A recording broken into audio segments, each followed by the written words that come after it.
Aujourd'hui, les amis, on va voir une fonction peut-être pas secrète ni cachée, faut pas non plus exagérer, mais on va voir une fonction que peut-être vous n'utilisez pas assez pour les heureux propriétaires de Cubase Pro. C'est tout de suite, c'est dans Bip Bip Blabla.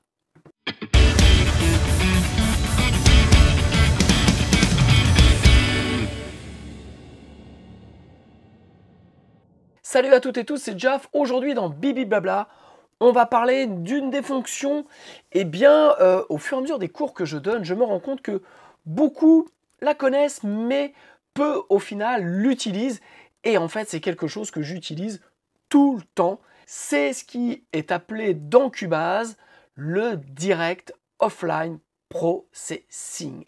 Alors, qu'est-ce que c'est? Le Direct Offline Processing est accessible via la touche F7, voilà.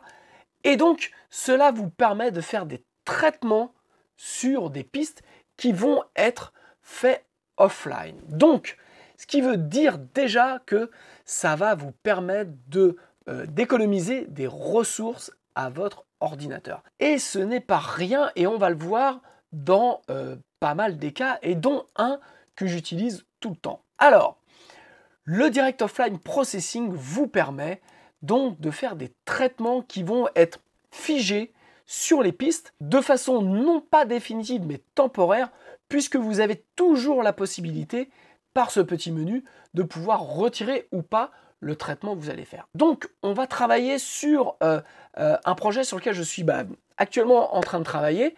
C'est un projet de l'artiste Aponivi. Voilà, c'est de la pop folk. Le titre s'appelle Dresse-toi. Et donc avant de mixer, je fais ce que j'appelle vraiment de la production de pistes. Je vais retravailler mes pistes. Alors, dans un premier temps, je vais aligner l'ensemble des pistes à la milliseconde près. Donc, si cela vous intéresse de savoir un peu comment on fait, je vous ai fait un bibi blabla. Je vous mets le lien ici. Et quelque part, ce bibi blabla fait référence à une formation que j'ai faite qui s'appelle Editing et mise à plat. Et je vous mets le lien ici. Pareil, c'est une formation de 12 heures où je vous explique comment aligner à la milliseconde près l'ensemble des pistes d'un projet pour faire en sorte que sans un plugin, votre projet avant mixage sonne déjà beaucoup mieux. Je ne rentre pas dans les détails puisque je vous ai fait un bibi blabla et vous avez une formation si cela vous intéresse. Ensuite, donc, j'en suis actuellement là dans ce projet, donc je vais vous faire écouter un bout du refrain.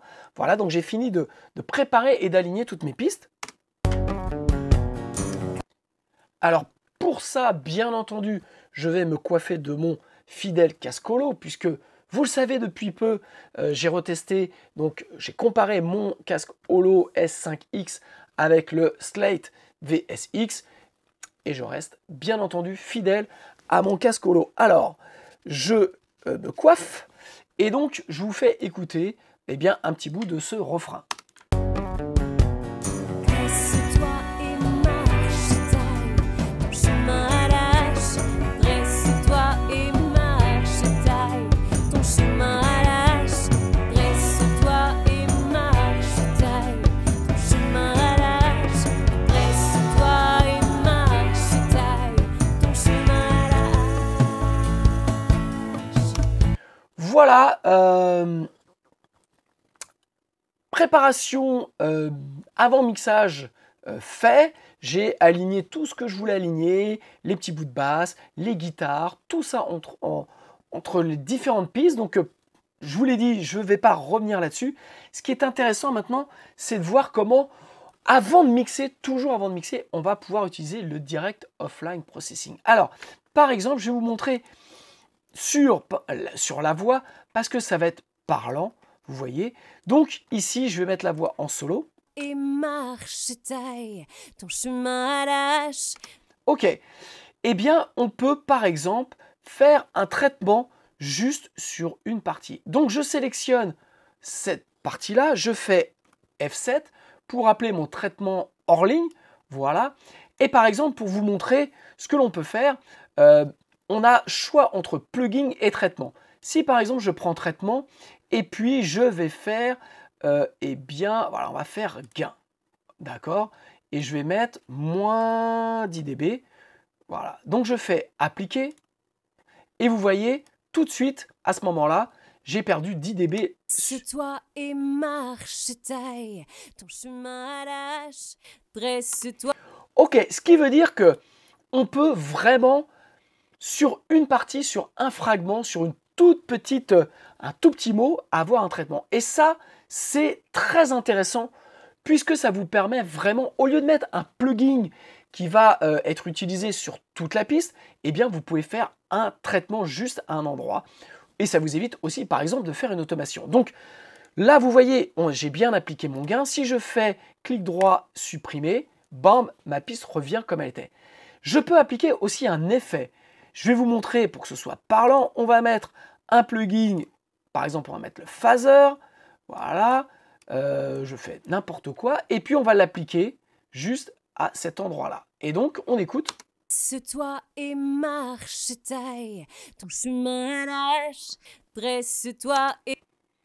Ça, c'est inscrit dans la piste et cela ne vous prend aucune ressource puisque Cubase va recréer de façon offline donc un traitement.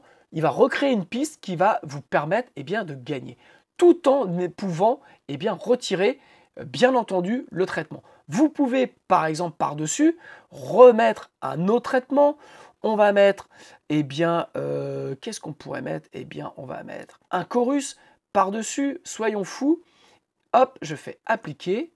Dresse-toi et marche, taille ton chemin à l'âge. Voilà, donc, et je peux par exemple, si je veux, supprimer celui-ci et garder le précédent. Dresse-toi et marche, taille ton chemin à l'âge. Voilà. Donc, ce qui est intéressant avec ça, c'est que ça vous permet vraiment de faire des traitements. Vous pouvez aussi créer une banque favori. Vous voyez, moi ici, j'ai mon Studio EQ avec avec un réglage dont je vous parlerai prochainement dans ma prochaine formation sur le mixage. Et donc, ça me permet en un clic d'appeler un traitement, de faire appliquer, voilà, et donc d'avoir le traitement tout de suite. Marche, taille ton chemin à l'âge. Voilà, donc ça c'est vraiment super bien. Vous pouvez, si vous le souhaitez, créer une banque aussi de traitements. Je vais mettre celui-ci. Donc, j'ai fait mon traitement, je l'ai appliqué. Dresse-toi et marche, taille ton chemin à l'âge. Et si c'est quelque chose que j'aime et que je veux pouvoir reproduire, hop, il me suffit de prendre, de le glisser ici et de l'avoir, de pouvoir le rappeler quand je veux. Je peux, si je veux aussi, par exemple, on va mettre un delay.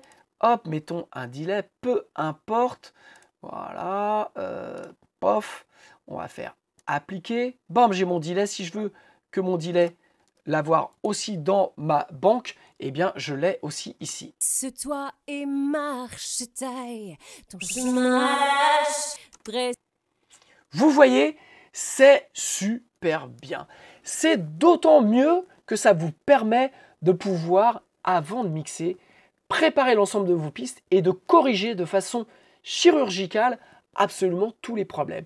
Si par exemple, comme ça je vous donne l'info, si par exemple vous avez une voix la prise de son est très bien, mais vous avez des endroits où vous avez des sibilances trop fortes, au lieu de mettre un DSR partout, vous pouvez juste appliquer sur la partie d'appliquer un DSR de cette manière. Je vous montre. Dresse-toi et. Dresse-toi et. Ok, on a le S qui est assez marqué. Donc je vais le sélectionner. Je vais aller chercher, un plugin de DSR. Il est où mon DSR? Hop, voilà, DSR. Dresse. Donc là, j'appuie sur Play pour voir ce que ça fait réellement. Donc je vais le mettre vraiment en grosse réduction. Dresse. Ok, et puis je vais faire appliquer. Voilà, et donc maintenant j'ai. Dresse-toi et marche. Dresse-toi et Voilà, on a la réduction qui est faite là. Si je vous le retire, hop, dresse-toi et vous voyez, c'est pas du tout la même chose. Donc, ça vous permet, et c'est ce que je vous encourage à faire, comme j'explique notamment dans la formation mixage, qui est une formation dédiée au mixage, où je vous montre comment, avec juste des stock plugins, j'ai fait exprès de prendre des stock plugins pour ne pas qu'il y ait de plugs magiques qui viennent, j'irais, interférer dans le process que je vous montre de mixage, parce que en fait toute cette formation là est en effet basée sur une méthodologie, un process qui va vous permettre, quel que soit votre DAW, quels que soient les plugins que vous avez, et donc c'est pour ça que j'ai pris que des stock plugins, à l'exception de la Brainworx SSL 4000E que j'utilise tout le temps. Voilà, donc c'est assez limité en plugins, mais je vous montre en fait comment, avec ce process, avec cette méthodologie, vous allez déjà dans un premier temps être reproductible, c'est-à-dire de faire les mix tout le temps de la même manière, puisque j'imagine, si vous êtes comme moi quand j'ai démarré, eh bien, si je mixais 2 titres à moi, par exemple, différents, j'avais pas du tout le même son entre les 2 titres. Donc là, c'est une méthodologie qui vous permet de faire mouche et de retomber sur vos pattes à chaque fois, quel que soit le style, quelle que soit la musique, puisque vous avez une méthodologie de travail qui est infaillible et qui marche à tous les coups. Les apprenants de cette formation-là sont ravis puisque, je dirais pas enfin, mais ils ont vraiment quelque chose de reproductible et ils peuvent à chaque fois avoir un mix qui sonne. Donc, comme j'explique dans la formation, avant de mixer, il est ultra important de faire cette partie d'alignement entre les pistes, d'aller corriger tous les défauts et pourquoi pas d'aller DSer sur des voix, vraiment, ça pour éviter en fait d'avoir un DSeur. Je ne suis pas ultra fan par exemple des DSeurs puisque eh bien, ils vont être partout et quelque part un DSeur c'est comme un compresseur, donc ça amène une couleur. Et donc il m'arrive sur des voix qui ont été bien faites où j'ai à quelques endroits des problèmes de sibilance, eh bien d'utiliser cette méthode, cette méthodologie de direct offline processing pour pouvoir eh bien, aller corriger les erreurs.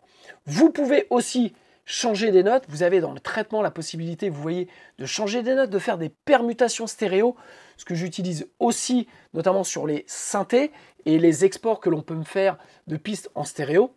Vous pouvez inverser la phase, vous pouvez faire des fondus d'entrée, fondus de sortie.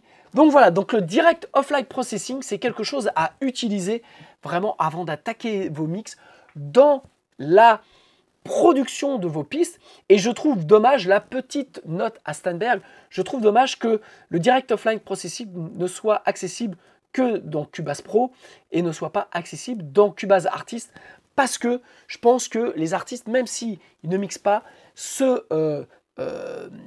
cet outil, cette fonction peut leur permettre vraiment de faire du travail chirurgical pour optimiser vraiment leur production.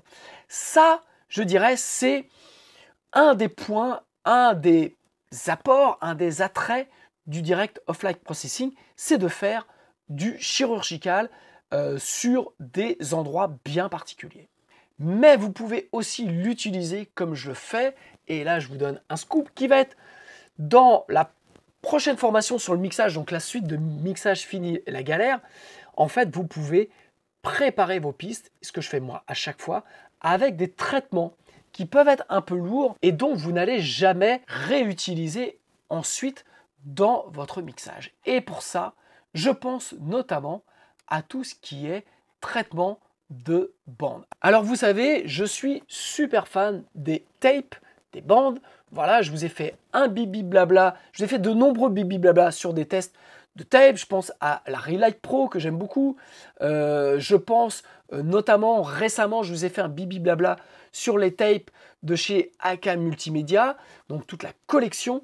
Eh bien en fait, ce sont bien souvent les tapes, ce sont des plugins qui prennent beaucoup de ressources, notamment je pense aux AK Multimédia qui sont assez gourmandes, je dois le dire, mais qui sont super plaisantes. Alors, comment les utiliser pour avoir un traitement pour colorer le son sans plomber les ressources de votre ordinateur? Moi, ce que je fais, et je pars de la logique un petit peu comme si j'utilisais un magnéto, Voilà, alors ça va peut-être faire rire certains, mais c'est quelque chose que je fais depuis un bon moment maintenant. Eh bien, en fait, je pars du principe comme si mes pistes sortaient d'un magnéto et j'essaye de simuler eh bien, ce côté tape de lecture d'un magnéto. Et donc, ce que je fais dans un premier temps, c'est que je vais sélectionner un petit peu les pistes et notamment le tape que je veux mettre sur mes bandes. Alors, je vais vous montrer ici avec, on va faire ça simplement, je vous montre la méthodologie de travail. Par exemple, je prends, hop, je vais prendre mes batteries. Ok, donc je vais les sélectionner. Et ça, en fait, vous pouvez le faire en préparation au Direct Offline Processing. Alors, par exemple, moi, je sais que sur ce projet-là, j'ai décidé de mettre sur les batteries la AK Multimedia Tape 24. Voilà, je me suis fait un petit preset drum offline à Ponyville.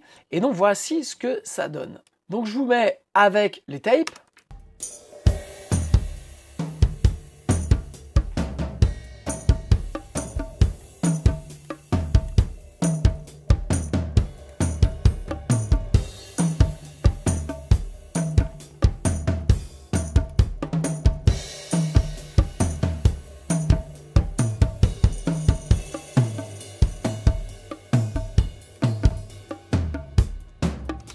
Voilà, c'est subtil, mais ça donne une petite couleur que j'aime bien. Et quand j'applique, alors vous voyez ici ma jauge d'un seul coup, comment elle est montée. Donc voilà, vous voyez, si je coupe toutes les tapes, hop, vous allez voir, on va récupérer de la ressource. Vous voyez ici, si je les remets,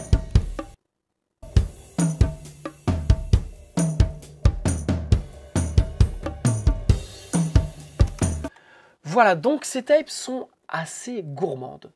Donc ce que je fais, ce que je vous recommande de faire, c'est dans un premier temps, voilà, moi j'ai aucun plugin sur ma session, c'est de définir un petit peu quelle tape vous aimez et comment cela va sonner dans la globalité. Alors moi par exemple, j'ai choisi, voilà, sur les batteries, ces tapes-là. Si je passe maintenant sur les guitares, par exemple, je vais vous mettre toutes les guitares. Hop, je vais prendre, hop, ici, je vais sélectionner toutes les guitares, par exemple, et hop, je sais que j'aime bien la Relay Pro. Voilà, c'est ce que j'ai sélectionné sur les guitares. J'ai un preset, hop, qui est là. Voilà, et donc si je vous mets les guitares maintenant en lecture,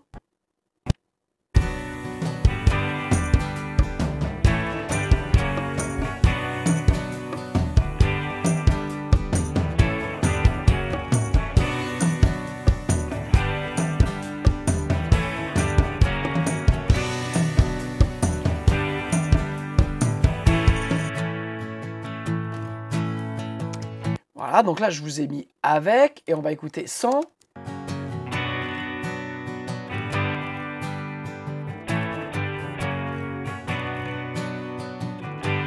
L'idée, c'est pas d'en faire de trop, l'idée c'est vraiment de ramener une petite couleur, un petit côté un peu plus analo à l'ensemble des pistes. Donc, quand vous faites ça sur un titre, vous voyez d'un seul coup ma jauge, blam, elle est bouffée. Et je le redis, les tapes de chez AK Multimedia sonnent super bien, mais sont assez gourmandes.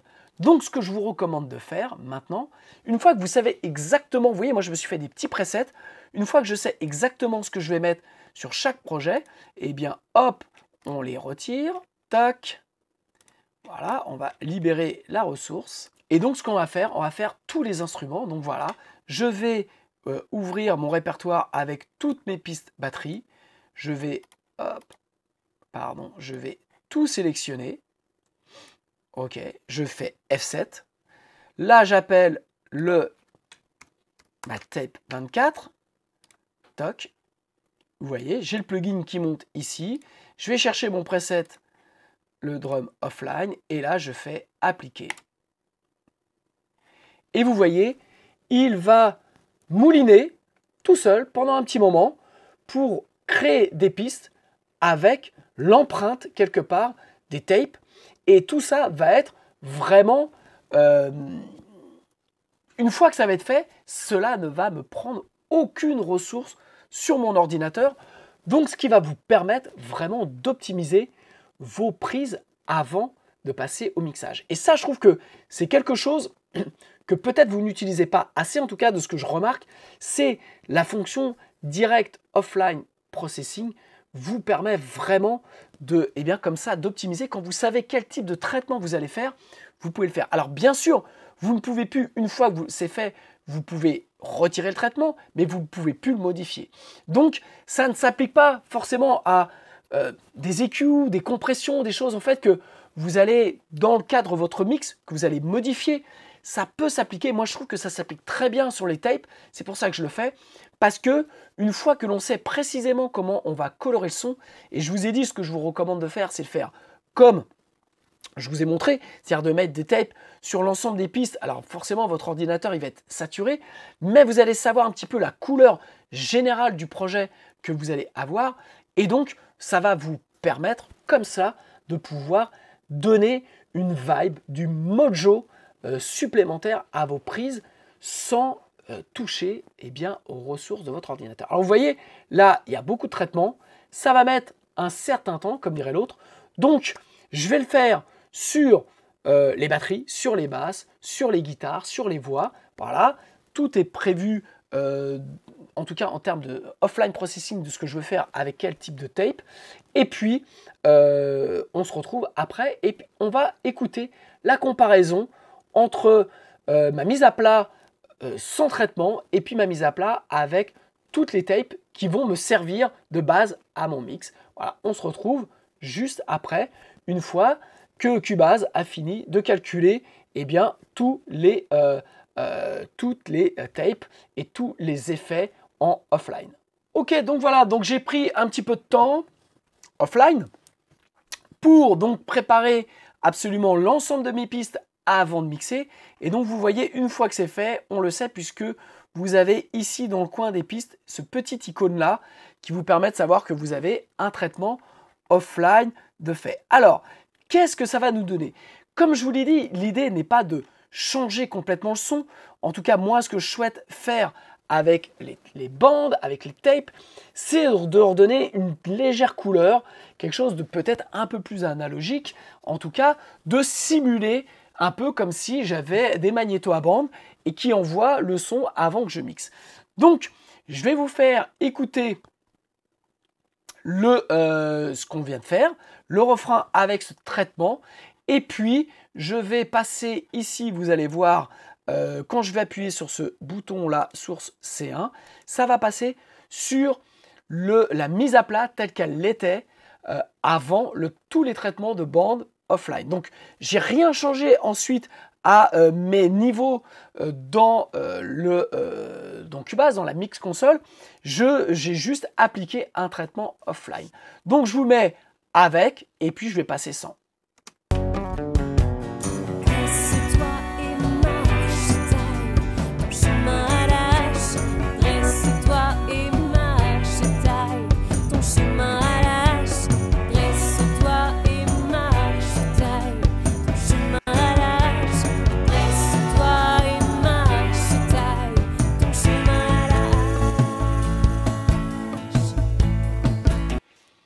On redémarre sans et je repars avec.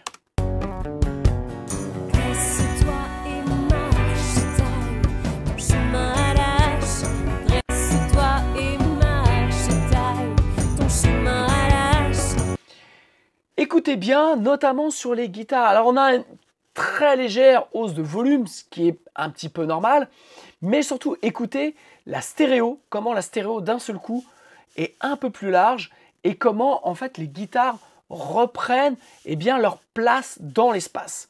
Je vous mets donc sans et avec.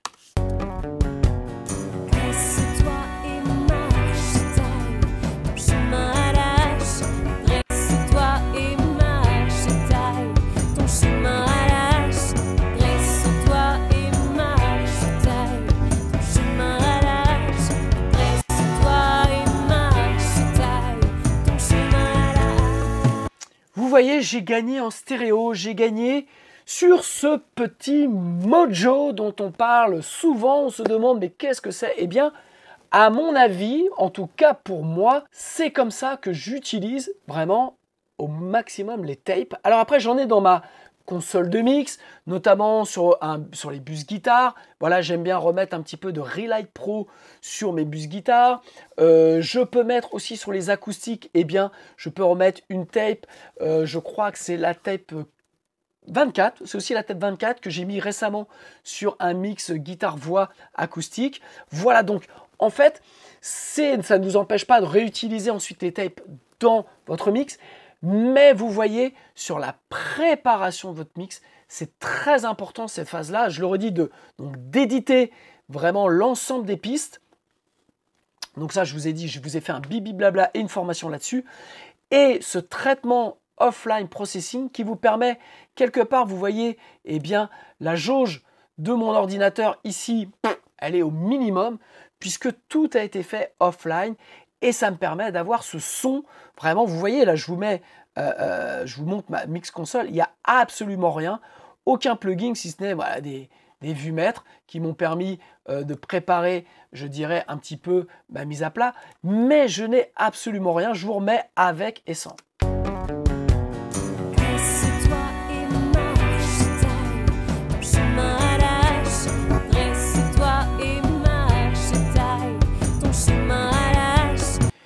Voilà ce que je voulais vous montrer, c'est une des fonctions que j'adore sur Cubase. C'est une des fonctions que je vous recommande d'utiliser, comme je l'ai dit, eh bien, soit pour faire du traitement chirurgical, pour corriger des sibilances, notamment avec un DSR, pour corriger des hauteurs de notes. Ça m'est arrivé de corriger des hauteurs de notes juste avec ça, pour faire des inversions ou pour mettre un effet, si vous voulez mettre en avant quelque chose à un moment, eh bien, comme je vous l'ai montré avec un phaser, voilà, ça vous évite de faire une automation, ça vous évite d'avoir un plugin d'ouvert dans votre mix console, et donc ça vous permet de l'imprimer directement dans la piste.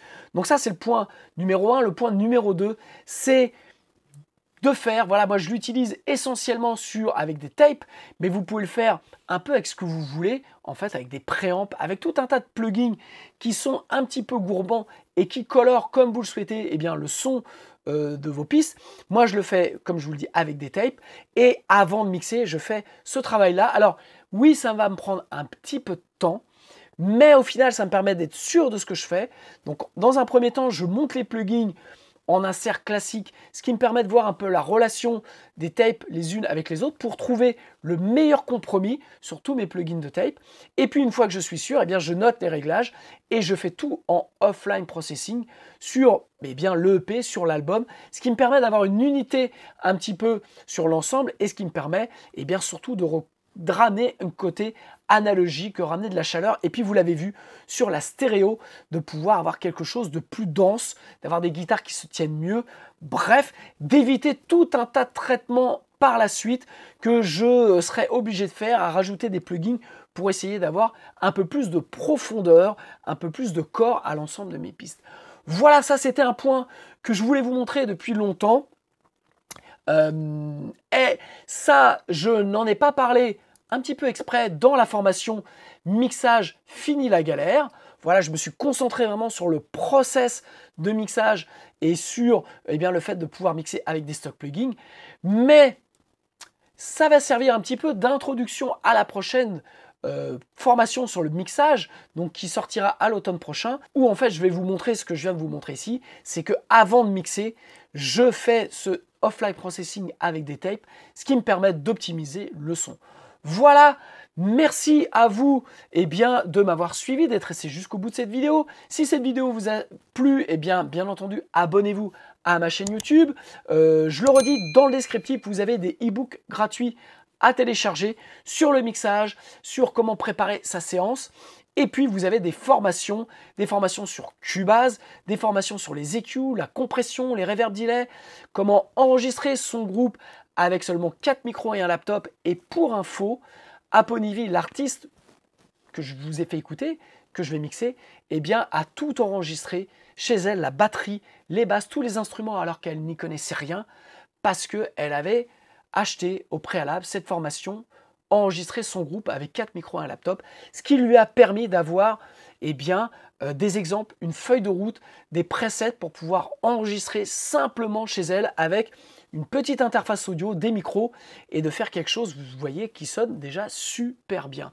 Donc vous avez cette formation dans le descriptif qui s'appelle enregistrer son groupe avec 4 micros et un laptop. Et puis vous avez des formations donc, sur le mixage, des formations sur devenir musicien entrepreneur, comment eh bien, faire de la musique dans sa chambre et puis monter un business autour de la musique que vous faites. Là, c'est plus, pas sur le home studio, mais plus sur la partie business, musique business. Voilà, donc vous avez des capsules avec un avocat, vous avez une capsule avec des entrepreneurs, vous avez des capsules avec Jean-Félix Lalanne, vous avez des capsules avec plein de monde et moi-même.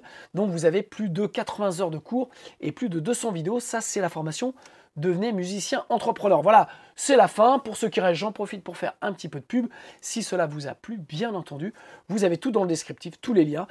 Allez y faire un saut et j'attends vos commentaires pour savoir un petit peu eh bien, si cette vidéo vous a plu et si vous utilisez le Direct Offline Processing. Je vous embrasse, chers amis, et puis je vous dis à très bientôt pour une nouvelle vidéo, pour de nouvelles aventures. Ciao!